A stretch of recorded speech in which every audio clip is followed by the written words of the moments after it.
¿Saben qué está pasando realmente en el Caribe mientras todos miran hacia otro lado? Buques de guerra rusos acaban de atracar en puertos venezolanos. Y esto no es un desfile militar ni una visita de cortesía. Es una declaración geopolítica que cambia todo el tablero de ajedrez hemisférico.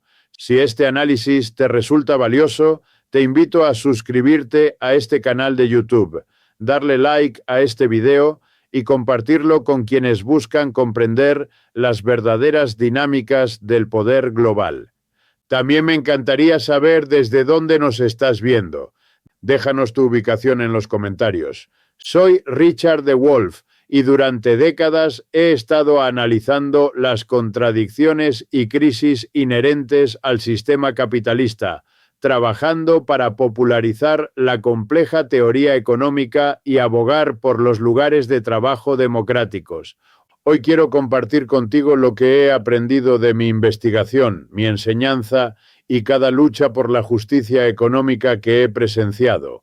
Piénsenlo por un momento. Rusia, una potencia nuclear posicionando activos militares a menos de 2.000 millas de nuestras costas. ¿Por qué ahora? ¿Por qué Venezuela? La respuesta revela las grietas fundamentales en el orden mundial que Washington insiste en mantener. Desde que Estados Unidos impuso sanciones devastadoras contra Venezuela, sanciones que, según la ONU, han causado sufrimiento masivo a civiles inocentes, Caracas ha tenido que buscar aliados donde pueda encontrarlos, y Rusia, junto con China, ha respondido no por caridad, sino porque entienden algo que muchos se niegan a admitir. La era del dominio unipolar estadounidense está terminando. Cada barco ruso en La Guaira representa un mensaje directo a Washington. Sus intentos de aislar regímenes que no se alinean con sus intereses económicos ya no funcionan como antes. El mundo multipolar no es una teoría académica. Está anclado literalmente en puertos latinoamericanos mientras hablamos. Ahora bien, para entender completamente lo que significa esta llegada de la Armada rusa a Venezuela, tenemos que retroceder y examinar cómo llegamos a este punto tan crítico. Y cuando digo retroceder, no me refiero solamente a los últimos 5 o 10 años. Tenemos que mirar la historia completa de las relaciones entre Estados Unidos y América Latina, porque sin ese contexto histórico nunca vamos a comprender por qué Venezuela se encuentra en una posición donde necesita o quiere la presencia militar rusa en sus costas. Y créanme, esto no sucedió de la noche a la mañana. Desde el siglo XIX, Estados Unidos ha mantenido lo que ellos mismos llamaron la doctrina Monroe. ¿Recuerdan esa doctrina de sus clases de historia? Básicamente decía que el hemisferio occidental era el patio trasero de Estados Unidos y que las potencias europeas no tenían derecho a interferir aquí. Suena razonable en papel, ¿verdad? Proteger a las nuevas repúblicas latinoamericanas de la reconquista europea. Pero en la práctica lo que significó fue que Estados Unidos se dio a sí mismo el derecho exclusivo de intervenir, controlar y explotar toda América Latina, y lo han hecho repetidamente durante casi 2 siglos. Golpes de Estado en Guatemala, intervención militar en República Dominicana, el bloqueo de Cuba que ha durado más de 60 años, la invasión de Granada, la invasión de Panamá, el apoyo a dictaduras militares brutales en toda la región durante la Guerra Fría. La lista es tan larga que podríamos estar aquí todo el día enumerando solamente las intervenciones documentadas. Entonces, cuando hablamos de Venezuela hoy, no podemos separar esa historia. Venezuela es un país que tiene las reservas de petróleo más grandes del mundo.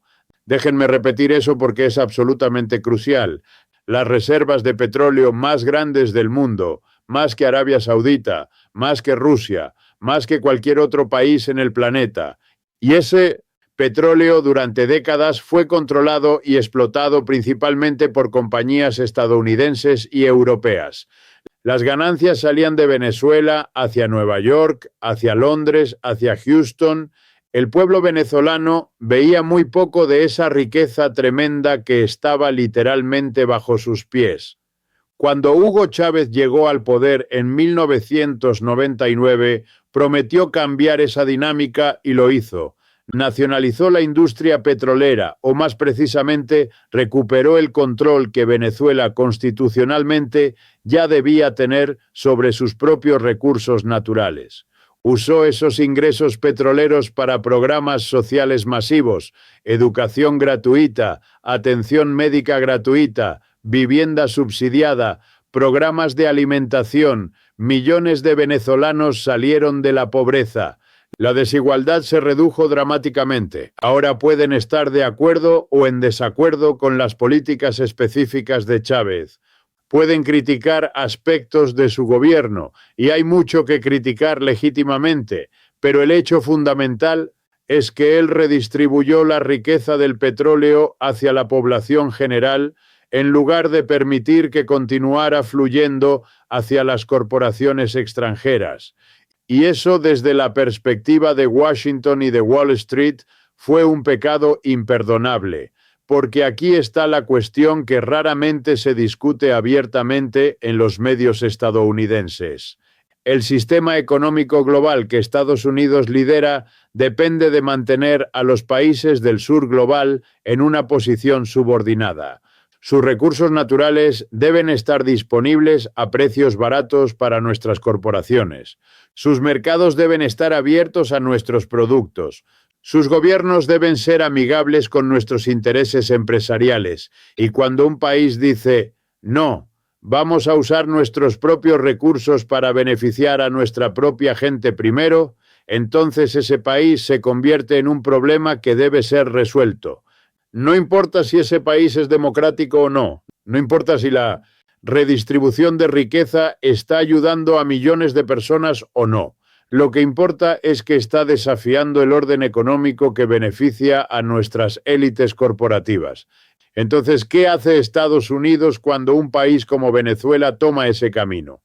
Primero, intentan desestabilizar el gobierno desde adentro, apoyan a la oposición política, financian grupos que organizan protestas, utilizan organizaciones que suenan muy nobles, como la National Endowment for Democracy, para canalizar millones de dólares hacia actores políticos que favorecen los intereses estadounidenses. Esto no es teoría conspirativa, es política exterior documentada.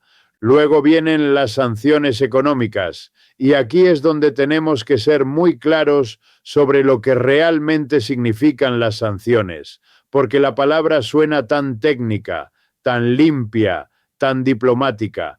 Pero las sanciones económicas son violencia, son guerra económica. Están diseñadas específicamente para causar tanto sufrimiento a la población civil que la gente se levante y derroque a su propio gobierno. Las sanciones contra Venezuela han sido devastadoras, han colapsado la economía, han causado escasez de alimentos, escasez de medicinas, escasez de productos básicos de todo tipo. Han empujado a millones de venezolanos a la pobreza y han forzado a millones más a emigrar. Las Naciones Unidas han documentado que estas sanciones han causado miles de muertes. No estoy exagerando. Esto está en los informes oficiales de la ONU. Personas que no pudieron acceder a tratamientos médicos porque los hospitales no pueden importar medicinas o equipos debido a las sanciones. Empresas que no pueden hacer negocios porque los bancos internacionales tienen miedo de violar las sanciones estadounidenses. El gobierno venezolano no puede vender su petróleo en los mercados internacionales. No puede acceder a sus propios activos congelados en bancos extranjeros. No puede importar los bienes que necesita para su economía. Es un asedio económico total diseñado para asfixiar al país hasta la sumisión. Ahora, los defensores de estas políticas dirán que las sanciones son contra el gobierno de Maduro, no contra el pueblo venezolano. Pero eso es una ficción conveniente. Cuando colapsan una economía entera, quien sufre más es siempre la gente común. Las élites siempre encuentran maneras de protegerse. Son los trabajadores, los ancianos, los enfermos, los niños, quienes pagan el precio más alto. Y ese es precisamente el punto de las sanciones, crear tanto sufrimiento que la población se vuelva contra su gobierno. Es colectivo, es brutal y según el derecho internacional es absolutamente una forma de guerra.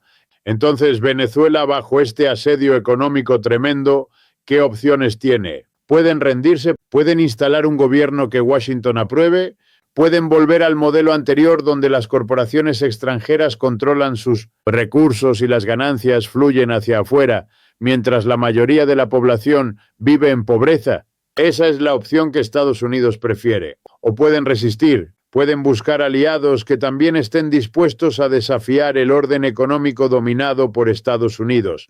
Pueden tratar de sobrevivir hasta que el equilibrio de poder global cambie lo suficiente como para que puedan respirar nuevamente. Y eso es exactamente lo que Venezuela ha estado haciendo. Y aquí es donde entran Rusia y China. Estos países están en sus propias batallas con Estados Unidos. Rusia ha estado bajo sanciones desde la anexión de Crimea en 2014 y esas sanciones se intensificaron masivamente después de la invasión de Ucrania. China está en una competencia geopolítica y económica de largo plazo con Estados Unidos por el liderazgo global. Ambos países tienen un interés estratégico en demostrar que el poder estadounidense tiene límites, que Washington no puede simplemente dictar términos a todo el mundo, que existe una alternativa al orden unipolar dominado por Estados Unidos. Venezuela representa una oportunidad perfecta para hacer precisamente eso. Cuando buques de guerra rusos atracan en Venezuela no es solamente sobre Venezuela, es un mensaje global. Le dice a cada país en el mundo que está considerando desafiar las demandas estadounidenses. No están solos. Hay otras potencias que los apoyarán. El imperio estadounidense no es todopoderoso. Le dice a otros países latinoamericanos que están cansados de la dominación económica estadounidense. Hay alternativas. Pueden comerciar con China, pueden obtener inversión de Rusia, no tienen que someterse a las demandas del FMI y el Banco Mundial. Y le dice a Estados Unidos mismo, su era de dominio incuestionable ha terminado. El mundo se está volviendo multipolar, les guste o no, y su habilidad para imponer su voluntad unilateralmente está disminuyendo. Ahora muchos van a escuchar esto y van a decir, pero Rusia no es mejor que Estados Unidos. Putin es autoritario. Rusia tiene sus propios intereses imperiales. No están ayudando a Venezuela por altruismo y tienen razón en todo eso. Rusia absolutamente está persiguiendo sus propios intereses estratégicos. No son benefactores desinteresados. Pero aquí está el punto crucial que a menudo se pierde en estas discusiones. No tiene que ser una cuestión de buenos contra malos.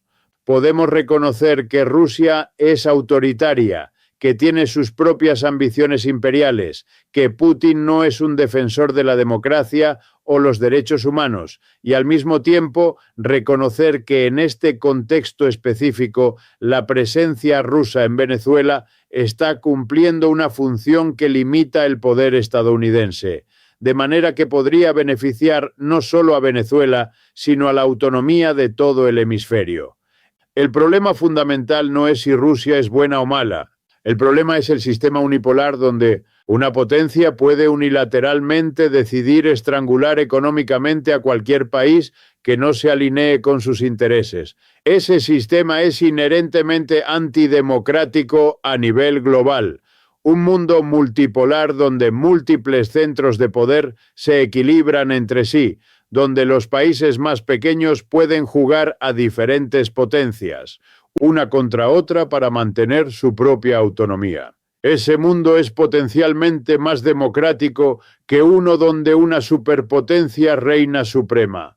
Y déjenme ser claro sobre algo más. Cuando critico la política exterior estadounidense, cuando señalo las intervenciones, las sanciones, el apoyo a golpes de Estado, no es porque odie a Estados Unidos.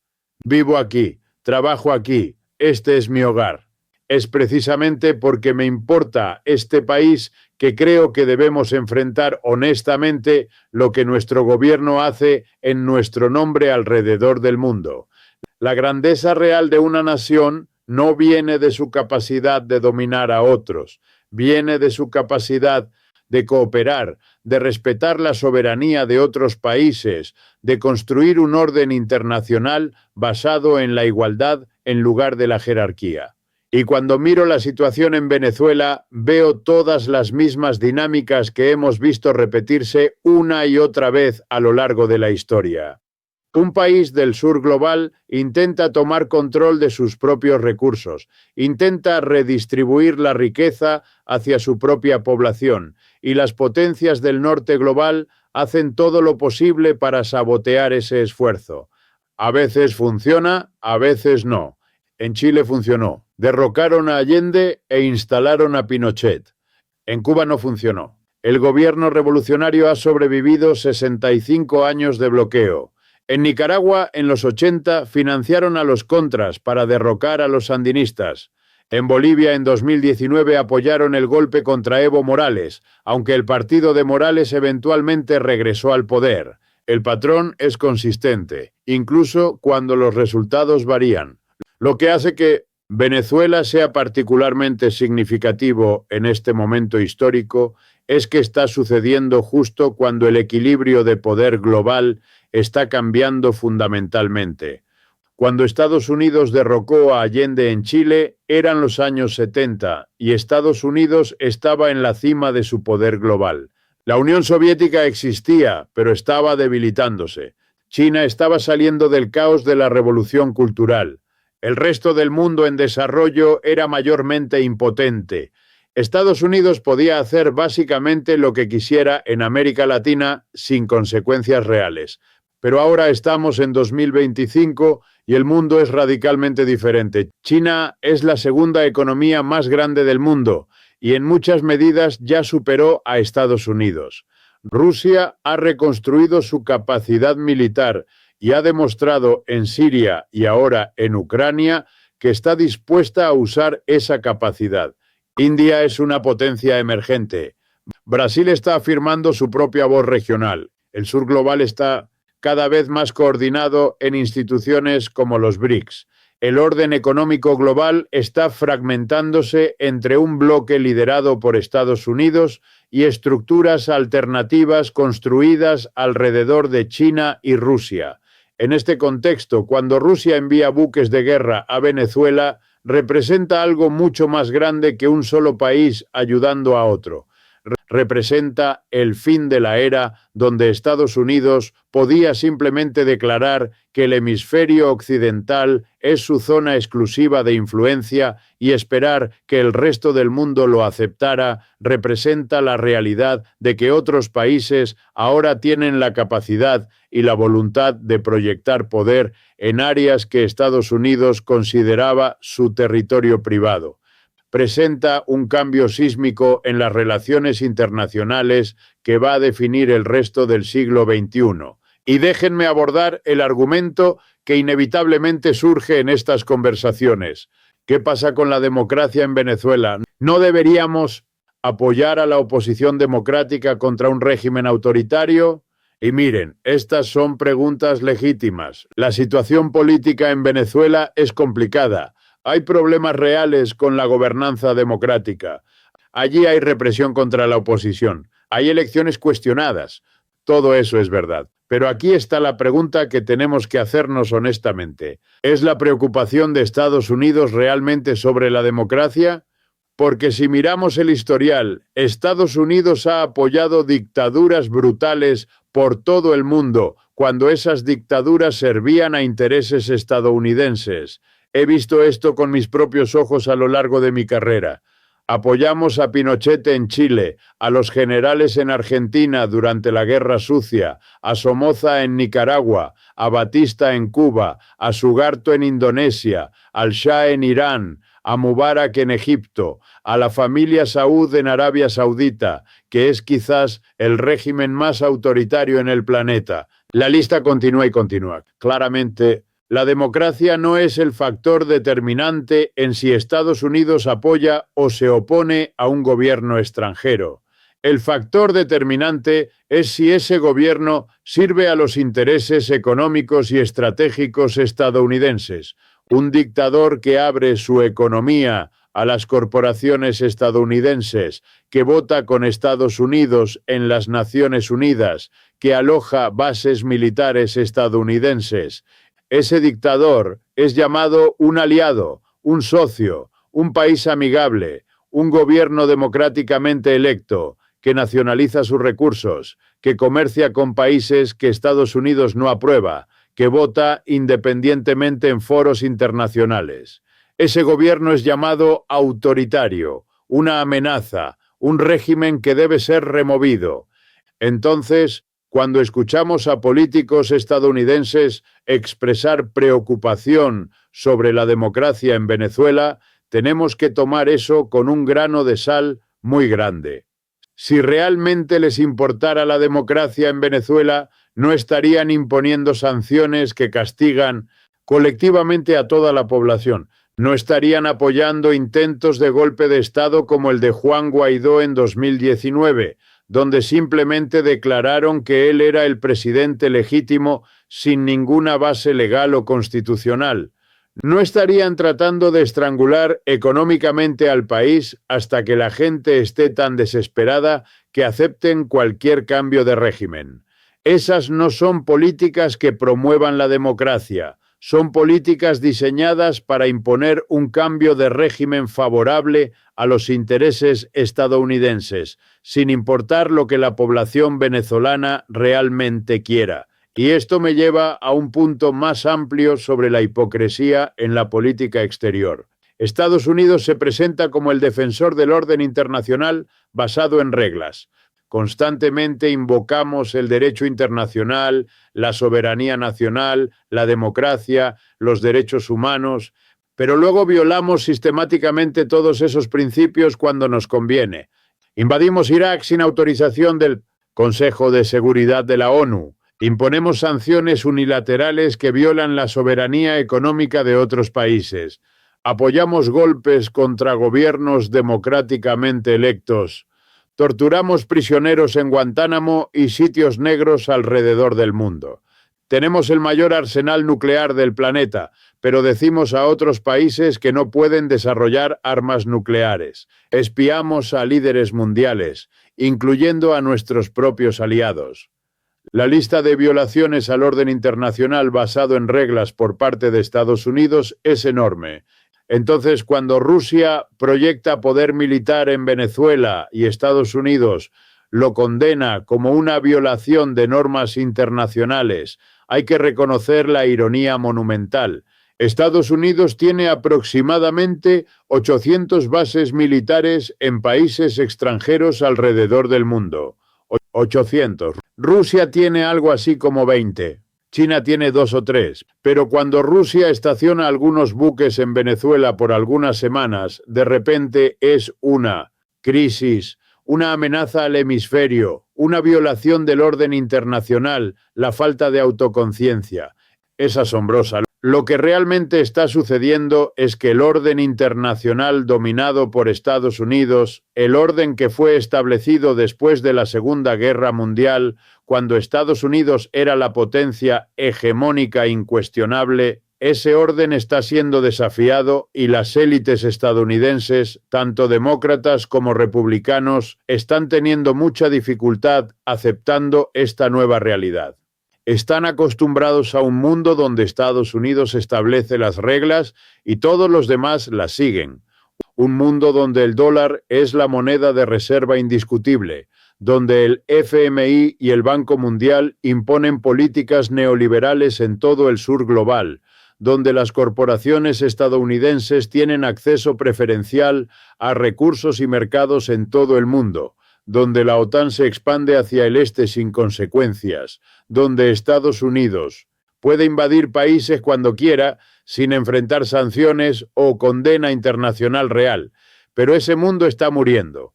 No va a morir mañana, no va a morir el próximo año, pero está en su fase terminal y la presencia de la Armada rusa en Venezuela es solo un síntoma más de esa muerte. China ahora comercia más con América Latina que Estados Unidos. Países alrededor del mundo están comenzando a comerciar en yuanes en lugar de dólares. Los BRICS están estableciendo instituciones financieras alternativas al Fondo Monetario Internacional y el Banco Mundial. Más y más países se están negando a seguir automáticamente el liderazgo estadounidense en asuntos internacionales. El sur global está encontrando su voz colectiva y exigiendo un asiento en la mesa donde se toman las decisiones globales. Y esto nos lleva de vuelta a Venezuela y lo que representa.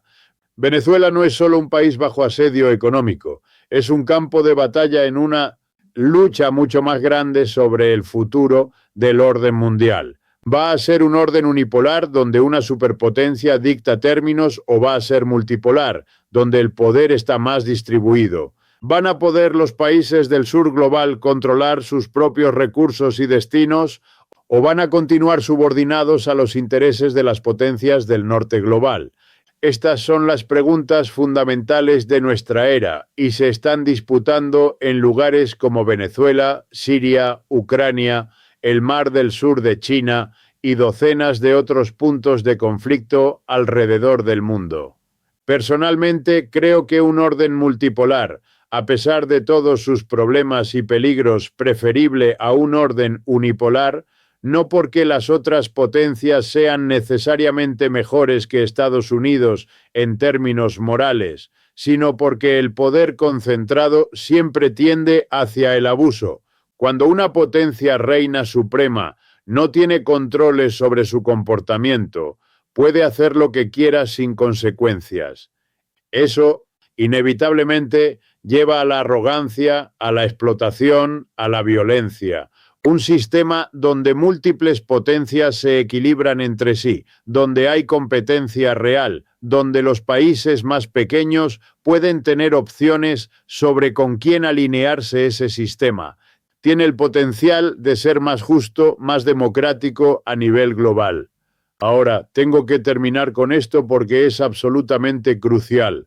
Nada de lo que he dicho debe interpretarse como apoyo incondicional al gobierno venezolano o al gobierno ruso. Ambos tienen problemas serios, ambos merecen crítica en muchas áreas, pero podemos criticar gobiernos específicos mientras también reconocemos las dinámicas de poder más grandes en juego.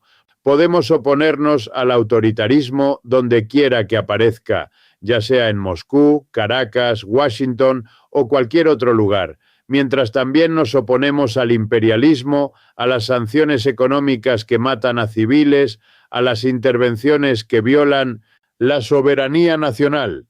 Estas posiciones no son contradictorias, son complementarias. Un verdadero compromiso con la justicia requiere que seamos consistentes en nuestros principios, sin importar qué país los esté violando. Esa es la lección que he aprendido después de décadas estudiando las contradicciones del capitalismo global y las luchas de los pueblos por su autodeterminación.